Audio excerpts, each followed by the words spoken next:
Have you ever sat down at the end of a long day and asked yourself a question that you couldn't answer? Not out loud, just quietly, in that space between thinking and feeling. The question was simple. Why does it feel like I am going nowhere? You have been trying. You have been waking up and telling yourself today will be different. You have made plans. You have written things down. You have started over again and again. And still, something pulls you back. Something invisible. Something you cannot name. Something that lives not in your circumstances, but inside your own mind. Today, we are going to talk about that thing, what it is, where it comes from, and why your mind, the very mind that wants to move forward, is the same mind that is holding you still. Feeling stuck is one of the most common human experiences, and yet it is one of the loneliest. Because when you are stuck, you look around and it seems like everyone else is moving. Everyone else has figured something out that you have not. Everyone else is building something, while you are standing in the same place you were 6 months ago, a year ago, maybe longer. And the worst part is, you cannot explain it to anyone, because from the outside, your life looks fine. Nothing is technically wrong. You are not in a crisis. You are not falling apart. You are just not moving. And that quiet paralysis is, in many ways, harder to deal with than an actual problem, because at least a problem has a solution. But this feeling, this invisible wall, has no clear cause, no clear answer. So you do what most people do. You push harder. You try to force yourself forward. You add more pressure, more discipline, more plans. And still, nothing changes. Because here's what nobody tells you. The problem was never your effort. The problem was never your discipline. The problem is something happening deep inside the architecture of your mind. And until you understand what that is, no amount of trying will ever be enough. There is a concept in neuroscience called the comfort zone. And I know you have heard that phrase before. But I want you to hear it differently today.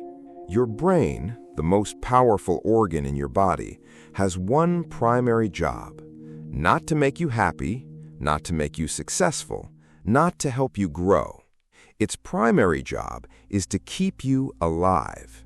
And to do that, it will do everything it can to keep you in familiar territory.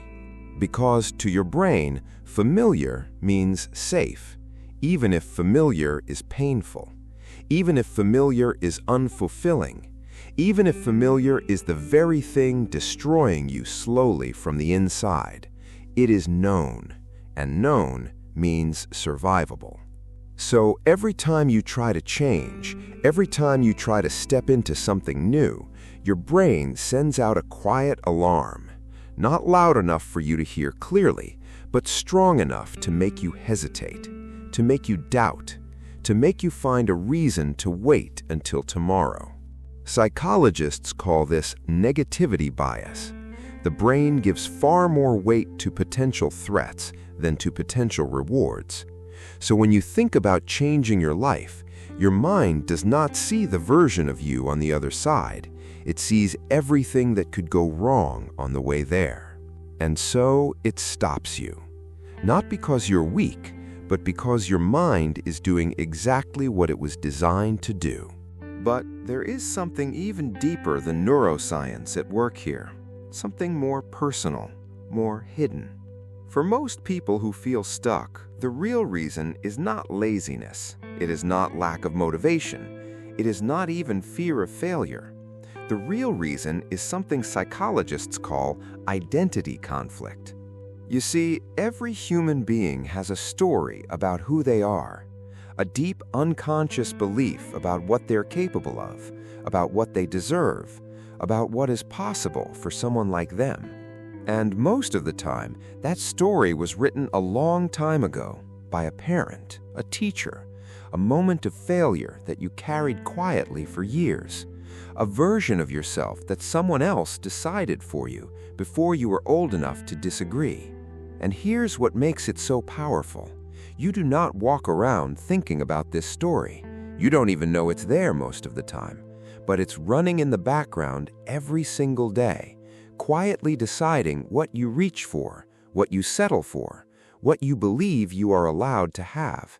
And until that story changes, your life cannot change, because you will always act in ways that are consistent with who you believe you are, even when who you believe you are is a lie. I want to say something here that I hope you will sit with for a moment. If you have spent years feeling stuck, it does not mean you are broken. It does not mean you are lazy. It does not mean you lack willpower or discipline or the things that other people seem to have so easily.